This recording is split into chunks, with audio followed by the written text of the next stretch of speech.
Chairman Peters, Ranking Member Paul, members of the committee, discussions about the most pressing national security threats that and what we face and what we're doing to tackle them are always important, but it seems especially well-timed this year with the dangerous implications the very fluid situation in the Middle East has for our homeland security.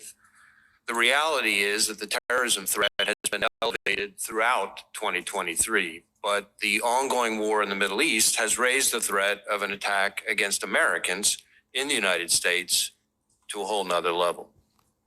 Since the horrific terrorist attacks committed by Hamas against innocent people in Israel a few weeks ago, we've been working around the clock to support our partners there and to protect Americans here at home.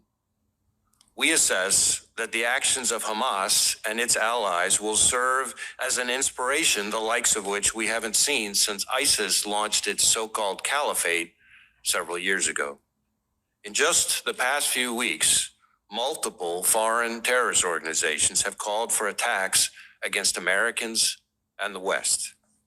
Al-Qaeda issued its most specific call to attack the United States in the last 5 years.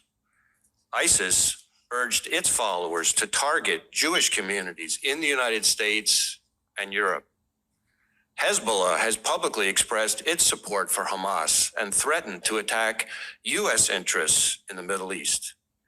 And we've seen an increase in attacks on U.S. military bases overseas carried out by militia groups backed by Iran.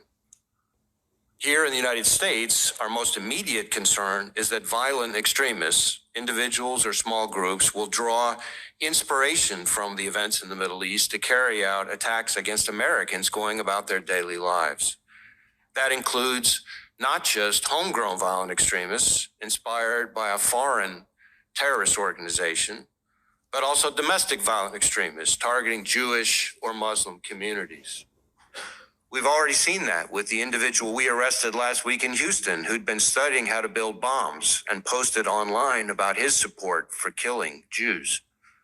And with the tragic killing of a 6-year-old Muslim boy in Illinois in what we're investigating as a federal hate crime. But as I said a few moments ago, on top of the homegrown violent extremists and domestic violent extremist threat, we also cannot and do not discount the possibility that Hamas or another foreign terrorist organization may exploit the current conflict to conduct attacks here on our own soil.